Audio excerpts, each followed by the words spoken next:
5 number का topic है, इसमें 3 सब टॉपिक्स हैं, जैसे इसमें 12 टॉपिक्स थे सब। ठीक, पहला है addressing learners from diverse backgrounds, यानी अलग अलग बैकग्राउंड से आने वाले बच्चों को आप कैसे एड्रेस करेंगे।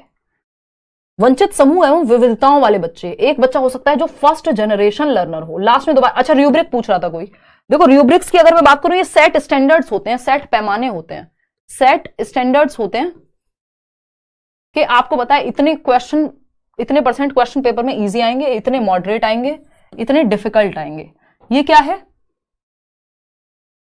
रूब्रिक है।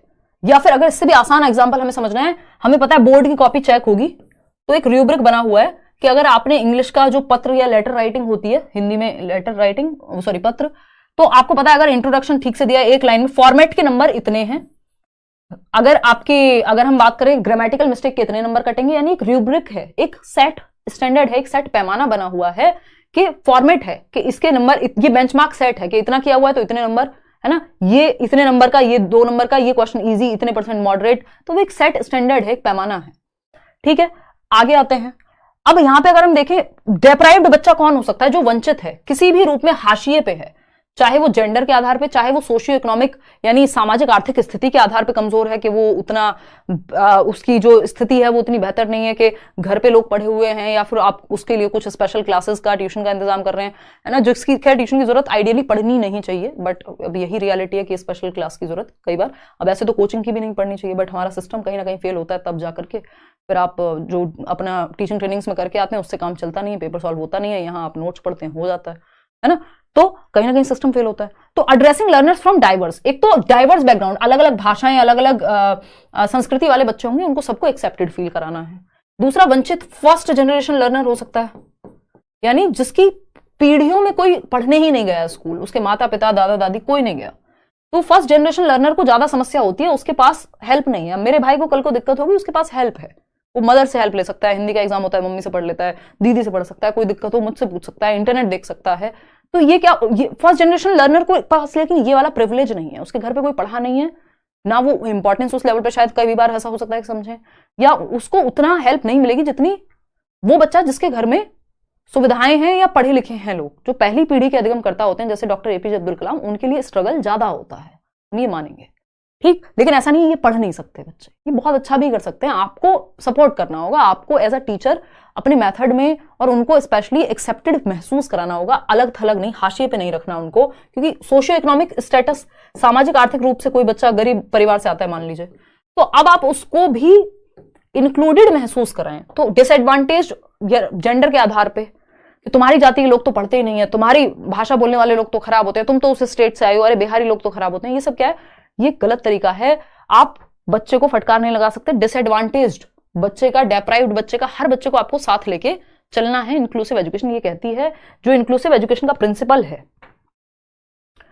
जो इंक्लूसिव एजुकेशन का प्रिंसिपल है, प्रिंसिपल मतलब सिद्धांत, वो क्या है? Equity based, equity and equality based. Equity क्या है भाई?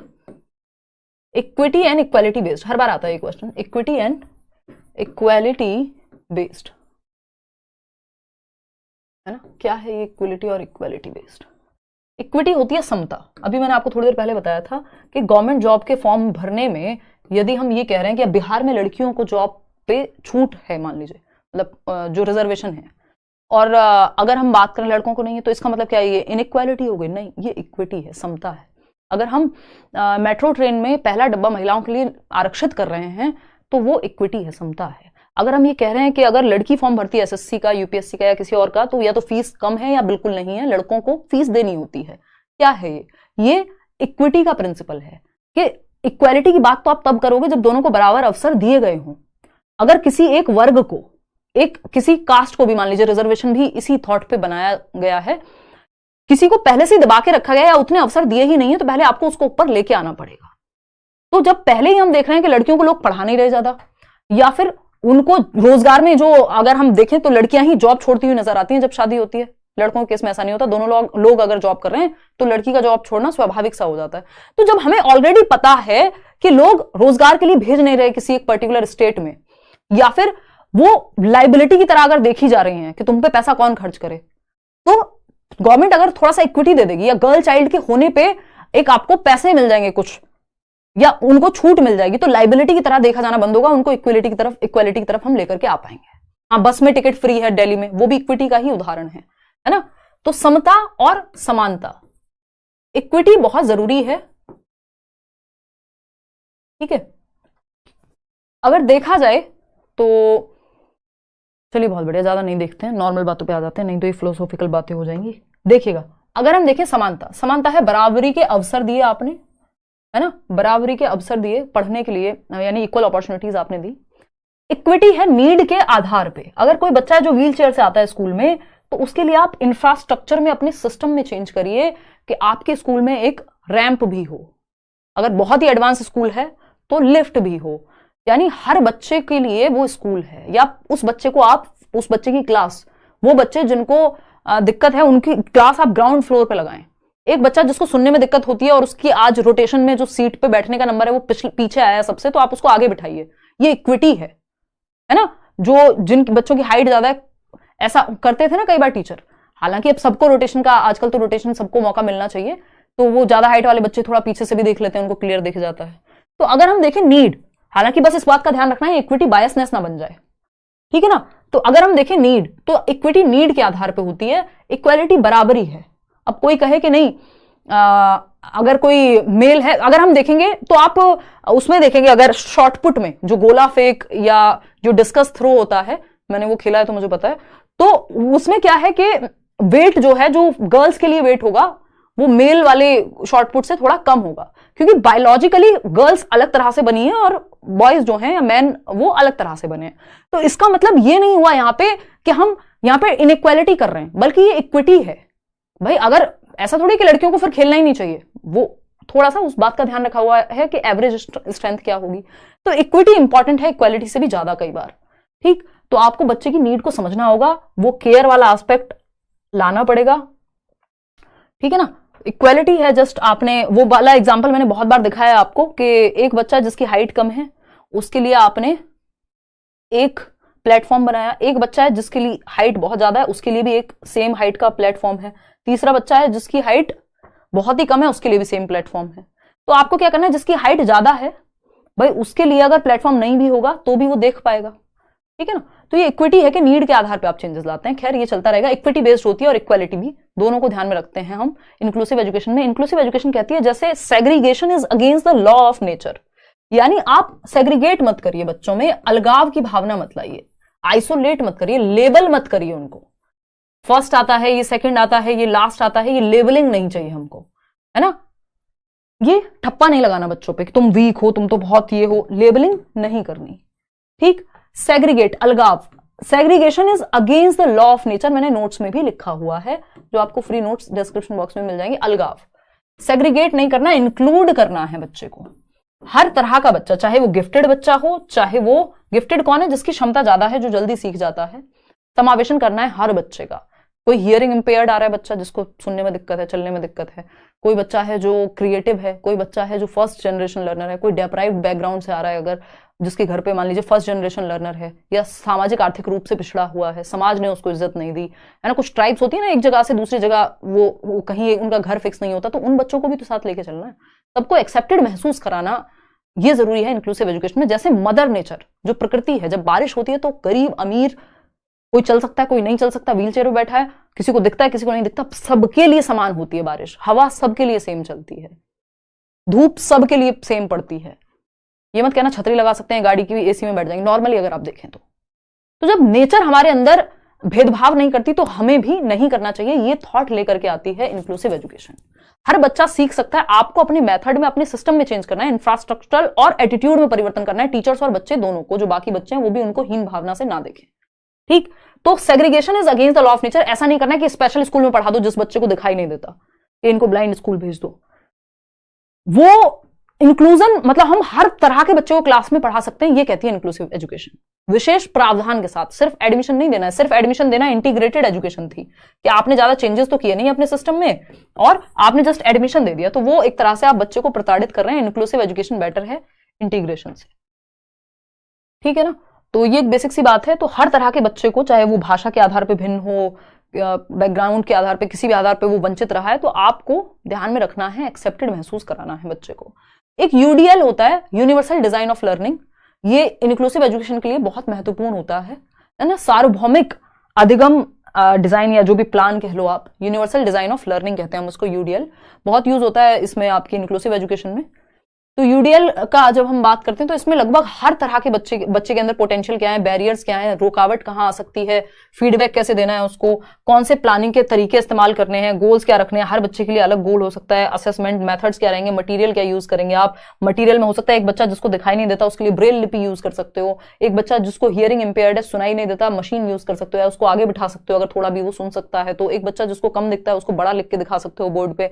तो आपको अपने मेथड्स में क्या करना है, इस बार क्वेश्चन आया था ना, हर किसी को एकोमोडेट करना है, यानी आपकी जो एक्सपेक्टेशंस हैं इंक्लूसिव एजुकेशन में सबको एकोमोडेट करने के लिए सेम होनी चाहिए, यानी बच्चा कोई भी हो हर बच्चे को एकोमोडेट करना है, समायोजित करना है, इंक्लूड करना है, ये एक्सपेक्टेशन सेम है इंक्लूजन की, एकोमोडेशन की, हर बच्चे को साथ लेके चलना। मॉडिफिकेशन डिफरेंट हो सकता है, जो मॉडिफिकेशन आप व्हील चेयर वाले बच्चे के लिए कर रहे हो कि वो रैंप से आ जाए चल करके, या अगर फुटबॉल खेल रहे हैं सब तो उसको भी बीच में इंक्लूड किया जाए, थोड़ा पास करने का मौका उसको भी मिले, मॉडिफिकेशन। लेकिन अगर वही चीज आप उस बच्चे के लिए नहीं करोगे जिसको दिखाई नहीं देता, जो ब्लाइंड है, विजुअली इंपेयर्ड है, आप उसके लिए अलग प्रावधान करोगे, उसको आगे बिठाओगे, बड़ा लिखोगे, थोड़ा तेज बोलोगे अगर बच्चे को सुनने में दिक्कत है तो आपको मॉडिफिकेशन बच्चे की नीड के हिसाब से करना है। तो मॉडिफिकेशन डिफरेंट होगा डिफरेंट बच्चे के लिए आपके मेथड में या आपके क्लासरूम में, जबकि एकोमोडेट आपको सबको करना है, समायोजित सबको करना है, मॉडिफिकेशन डिफरेंट होगा। सिंपल बात। चलिए आगे बढ़े। तो यूडीएल क्या होता है, हर बच्चे को इंक्लूड करने के लिए एक प्लान बनाया जाता है, यूनिवर्सल डिजाइन ऑफ लर्निंग कहते हैं इसको, हर तरह का बच्चा इसके अंदर आ सके इंक्लूसिव एजुकेशन में। और एक चीज होती है आईईपी, ये वर्ड्स याद रख लेना, समझ जाना इंक्लूसिव एजुकेशन की बात हो रही है या चाइल्ड सेंटर्ड एजुकेशन की बात हो रही है। आईईपी क्या है, इंडिविजुअलाइज्ड एजुकेशन प्लान। आईईपी व्यक्तिपरक शैक्षिक परियोजना प्लान। ये स्पेशल एजुकेशन में हम बेसिकली स्पेशल नीड वाले बच्चों के लिए, जो CWSN बोलते हैं, children with special need, special children के लिए यूज करते हैं इंक्लूसिव एजुकेशन में। लेकिन ये चाइल्ड सेंटर्ड बेसिस पे बने हुए हैं, चाइल्ड सेंटर्ड, CCE ये दूसरे वाले लिख दिया, CCE का मतलब वैसे कॉन्टिन्यूअस एंड कॉम्प्रिहेंसिव होता है, ये मैंने शॉर्ट में लिख दिया चाइल्ड सेंटर्ड एजुकेशन। तो चाइल्ड सेंटर्ड होते हैं ये, ऐसा नहीं है ऑप्शन में आएगा स्पेशल बच्चों के लिए है क्या, अगर चाइल्ड सेंटर्ड अप्रोच से बनाए जाते हैं, अब जब बच्चे को सेंटर में रख रहे हैं तो स्पेशल बच्चा भी सेंटर में रहेगा, सारे बच्चों को सेंटर में रखेंगे। तो ये बनाए गए हैं बच्चे को सेंटर में रख के, इंक्लूसिव एजुकेशन के अंदर हम स्पेशल चिल्ड्रन के लिए इनको यूज करते हैं, लेकिन ये बच्चे को सेंटर में रखा गया, ऐसा नहीं है नॉर्मल बच्चे के लिए नहीं कर सकते। नो सेग्रीगेशन और लेबलिंग, अलगाव नहीं करना, ठप्पा नहीं लगाना बच्चे पे। डिफरेंशिएटेड इंस्ट्रक्शन बहुत जरूरी है, इसको कहते हैं हम विभेदी अनुदेशन, यानी डिफरेंट बच्चे की नीड्स को समझते हुए आप अपने मेथड में परिवर्तन करिए। विभेदी अनुदेशन, इंस्ट्रक्शन आपकी स्टैंडर्ड नहीं होनी चाहिए, ध्यान रखिएगा, ये बहुत आता है क्वेश्चन, स्टैंडर्ड नहीं होनी चाहिए। एक होती है स्टैंडर्डाइज्ड इंस्ट्रक्शन या यूनिफॉर्म इंस्ट्रक्शन। यूनिफॉर्म पहनने में अच्छी लगती है कि सारे बच्चे एक जैसे यूनिफॉर्म पहन रहे हैं, मेथड यूनिफॉर्म नहीं होना चाहिए, एक रूपी मेथड नहीं होना चाहिए, स्टैंडर्डाइज्ड और यूनिफॉर्म मेथड नहीं होना चाहिए, डिफरेंशिएटेड मेथड या डिफरेंशिएटेड इंस्ट्रक्शन होनी चाहिए, अलग अलग बच्चों की नीड को ध्यान में रखते हुए अलग अलग एग्जाम्पल, अलग अलग मेथड, उसको आप यूज करें। फ्लेक्सिबिलिटी नॉट रिजिडिटी, आपका जो करिकुलम है वो फ्लेक्सिबल हो, या आपकी नेशनल एजुकेशन पॉलिसी भी कह रही है, ना कि रिजिड, है ना, जिसमें कोई परिवर्तन नहीं आ सकता, वो टूट जाता है। कहा जाता है ना, बड़े लोग कहते हैं कि भाई जो पेड़ झुक नहीं सकता, मतलब जो फलदार वृक्ष होता है वो झुकने की संभावना रखता है, यानी फ्लेक्सिबल होता है, चेंजेस उसमें हो सकते हैं। रिजिड जो बिल्कुल सख्त पेड़ है जिसपे कोई एक फल नहीं है, वो सख्त होता है तो वो टूट सकता है। तो आपको फ्लेक्सिबिलिटी रखनी है, करिकुलम में भी, मेथड्स में भी लचीलापन रखना है, हर एक चीज में लचीलापन बेटर है यहाँ पे। हैप्पी लोहड़ी भाई, अब तो लोहड़ी चली गई, अब आ गई है शायद संडे आ गया, अब तो ये तो 3 दिन की छुट्टी है ना कई लोगों की। अब देखिए फटाफट से ये समझ लेते हैं, तो अंतहीन चीजें जो हम इंक्लूसिव एजुकेशन में कर सकते हैं, बट आपको सिंपली जो जरूरी है आपके पेपर के हिसाब से वही कर रहे हैं हम लोग, है ना। तो अगर हम देखें यहाँ पे, addressing the needs of children with learning difficulties. अब लर्निंग डिफिकल्टीज यही 2 4 6 हैं जो बार बार आपके पेपर में रिपीट होती हैं। नहीं तो अगर हम देखें RPWD एक्ट पे अगर हम चले जाएंगे यहाँ पे, तो RPWD एक्ट मैंने आपको नोट्स में दिया हुआ है। RPWD एक्ट, PWD एक्ट आया था, पर्सन्स विद डिसेबिलिटीज एक्ट 1995 में, ये सबको पता है। 2016 में ये इसको नया रिप्लेस किया गया नए एक्ट से, जिसका 2016 में right of persons with disabilities, जो जून 2017 से लागू हुआ। इसमें होती थी 7 डिसेबिलिटीज, यानी 7 दिव्यांगताएं, इसमें होती हैं 21 दिव्यांगताएं या डिसेबिलिटीज 14 डिसेबिलिटीज नई ऐड की गई और नई और भी ऐड की जा सकती हैं आरपीडब्ल्यूडी एक्ट में। जो आरसीआई आपका आरपीडब्ल्यूडी एक्ट बोले तो right of persons with disabilities, यानी दिव्यांगजन अधिकार अधिनियम। तो अब ये नए वाला एक्ट जो आरपीडब्ल्यूडी एक्ट है, इसमें और भी डिसेबिलिटीज को ऐड किया जा सकता है नोटिफिकेशन के द्वारा। अगर किसी को डिसेबिलिटी यानी रिजर्वेशन में 4% गवर्नमेंट जॉब्स में 3 से 4% कर दिया गया रिजर्वेशन, इक्विवेलेंट टू या मोर देन 40% डिसेबिलिटी का सर्टिफिकेट अगर किसी के पास है, वो ही इसमें जो रिजर्वेशन है उसका फायदा उठा सकता है, या जो भी बेनिफिट्स मिलेंगे इन लोगों को जो पर्सन्स विद डिसेबिलिटीज हैं, है ना। तो अगर हम बात करें जो स्पेशल बच्चा है बेसिकली, अगर हम बात करें यहां पे, अगर हम बात करें तो यहां पे हम सिंपल, एक तो सिंपल आपको ध्यान में रखना है कि एक डिसेबल्ड फ्रेंडली बनाना है पूरा माहौल, स्कूल का इंफ्रास्ट्रक्चर चेंज हो, हॉस्पिटल जाए बच्चा, जो भी पब्लिक प्लेसेस हैं वो डिसेबल्ड फ्रेंडली होने चाहिए, यानी वो बच्चा जो चल फिर नहीं सकता या लोकोमोटर डिसेबिलिटी, चलने फिरने में दिक्कत है, व्हील चेयर पे है या दिख नहीं पाता, तो आपकी मेट्रो में जैसे क्या है, लिफ्ट है, व्हील चेयर वो लोग प्रोवाइड करा देंगे अगर कोई डिसेबल्ड है तो। और अगर हम बात करें वहां पे, तो मेट्रो में भी एक स्पेशल एक जगह नहीं होती जहां पे पकड़ के कई लोग खड़े हो जाते हैं, वो होती ही किसके लिए, व्हील चेयर के लिए होती है, वो स्पेसिफिक पर्सन्स विद डिसेबिलिटीज के लिए होती है। तो हमें जो हमारे, अगर मान लीजिए आप कोई प्रॉपर्टी की रजिस्ट्री कराने जा रहे हैं, मैं किसी काम के लिए गई थी, कोई तो मेरा अग्रीमेंट था, तो मतलब जो कुछ जगह पे तो है ही नहीं लिफ्ट, मतलब एक जगह ही मैं देख पाई थी जहां पे मैंने देखी थी, दूसरी जगह प्रॉपर्टी के टाइम पे तो नहीं देखी। तो अगर मैं देखूं तो वहां पे लिफ्ट तो है, चलती ही नहीं है। अब कोई पर्सन विद डिसेबिलिटी है जो चल फिर नहीं सकता, अब वो कैसे जाएगा फर्स्ट फ्लोर पे, या तो आप ग्राउंड फ्लोर पे करें इंतजाम, या लिफ्ट अगर लगाई है तो चला दो भाई, है ना। तो ऐसा भी होना चाहिए कि ग्राउंड रियलिटी कई बार डिफरेंट हो जाती है, बट हमें एक्सेसिबल बनाने हैं जो प्लेसेस हैं, डिसेबल्ड फ्रेंडली बनाने हैं कि हर बच्चा या व्यक्ति जा पाए। ड्वार्फिज्म, बोनापन, एसिड अटैक विक्टिम्स, वो मूवी आई थी ना छपाक, जो लक्ष्मी की कहानी थी, और आपका हीमोफीलिया, थैलेसीमिया, बहुत सारी डिसेबिलिटीज हैं जो इन 21 डिसेबिलिटीज में आती हैं। उनके रट्टे लगाने का कोई फायदा नहीं है, बस आपको पता होना चाहिए। एक बार नोट्स में एक बार वो झांक के देख लेना, मन करे तो, नहीं भी करे तो भी इतना बेसिक पता होगा तो चल जाएगा, क्योंकि अलग से डिसेबिलिटी नहीं आएगी, जो आएगी वो मैं अभी डिस्कस कर लूंगी। तो ड्वार्फिज्म है, उसमें थैलेसीमिया है, हीमोफीलिया है, ऑटिज्म स्पेक्ट्रम डिसऑर्डर है, और आपका ये क्या कहते हैं उसको, लेप्रोसी क्योर्ड जो कुष्ठ रोग है, तो बहुत सारी डिसेबिलिटीज उसमें हैं। चलिए खैर आते हैं। अच्छा, एक चीज का और ध्यान रखना कि जो आरपीडब्ल्यूडी एक्ट की अगर हम बात कर रहे हैं यहाँ पे, तो इसके तहत ना जो राइट टू एजुकेशन एक्ट है, फ्री एंड कंपलसरी एजुकेशन, वो 6 से 18 वर्ष तक के बच्चों के लिए, हालांकि ये भी अभी अपडेट हो जाएगा, जो न्यू एजुकेशन पॉलिसी है वो और बढ़ाने की बात करेगी, 3 से शुरू कर देगी। तो अभी तक मतलब जो हम पढ़ते थे कि राइट टू एजुकेशन एक्ट में, ठीक है ना, कोई कह रहा आप भी एक मूवी बनाओ, भाई अभी तो पढ़ा पढ़ा के हालत खराब है। देखो अब डिसलेक्सिया की अगर हम बात करते हैं, तो वो बच्चे जिनको लर्निंग डिसेबिलिटी है, लर्निंग डिसेबिलिटीज या अधिगम अक्षमताएं, ये होती किस लिए है, ये कोई दिमाग में या बच्चे की आईक्यू में कमी नहीं है, ये न्यूरोलॉजिकल डिसऑर्डर्स हैं, कि उसकी ब्रेन की वायरिंग डिफरेंट है। इस बार भी पूछा गया था ना, डिस्ग्राफिया, डिसलेक्सिया, ये डिस वाले जितने भी पूछे समझ जाना, न्यूरोलॉजिकल वायरिंग में थोड़ा डिफरेंट है बच्चे का। जो न्यूरोलॉजिकल प्रॉब्लम है कि उसका ब्रेन उस तरह से वायर्ड है, इसका मतलब ये नहीं आईक्यू कम है बच्चे का, सीख नहीं सकता, दिमाग की कमी है, ऐसा कुछ भी नहीं है, ठीक है ना। कई लोग मानते हैं दिमाग की कमी है, जैसे डिसलेक्सिया तारे जमीन पर वाला जो बच्चा था ईशान अवस्थी, उसको था, इसका मतलब ये नहीं था उसमें दिमाग की कमी थी, ठीक है ना। वो न्यूरोलॉजिकल वायरिंग इनकी अलग होती है, आपको ए ऐसा दिखता है, उनको ए ऐसा दिख सकता है, बी आपको ऐसा दिखता है, उनके ब्रेन में जो है वो प्रोसेस डिफरेंट तरीके से डी की तरह से हो सकता है। तो इसके लिए बहुत सारे मेथड्स हैं कि आप प्रिंटेड मटेरियल दे दें अगर पढ़ने में दिक्कत है बच्चे को। तो पहला डिसऑर्डर है डिसलेक्सिया, डिस का मतलब होता है डिसफंक्शन, ये एलेक्सिया हो तब भी बात बराबर ही रहेगी, वो ए लगा देते हैं, तो टेम्परेरी और उसका परमानेंट का डिफरेंस है। रीडिंग डिसऑर्डर की अगर मैं बात करूं, यानी पठन विकार, बच्चा बैड को डेड पढ़ता है, 100 को वॉज पढ़ता है, बी को डी पढ़ता है, 6 को 9 पढ़ता है, ये क्या है, ये है डिसलेक्सिया। वो जो बच्चा था, ऐसे बच्चे की आप इसको पढ़ने के अराउंड एंजाइटी होती है, रिवर्स में दिखते हैं लेटर्स, है ना। तो ये रिवर्सिबल ऑफ लेटर्स अगर आप देख रहे हैं, बच्चा पढ़ नहीं पा रहा, अब जब पढ़ नहीं पा रहा तो लिखने में भी दिक्कत होगी। तो अगर रीडिंग और राइटिंग दोनों ऑप्शन हो तो आप क्या करेंगे, क्या चूज करेंगे, डिसलेक्सिया। अगर सिर्फ मेनली ये रीडिंग डिसऑर्डर है, लेकिन रीडिंग जो गलत पढ़ेगा वो सही थोड़ी लिखेगा, वो लिखेगा भी गलत, तो इसलिए रीडिंग राइटिंग दोनों हो जाता है। डिसग्राफिया की जब हम बात करें, तो ये ग्राफ का मतलब है, ग्राफ कैसे बनाओगे, हाथों से, है ना, तो राइटिंग से संबंधित विकार है।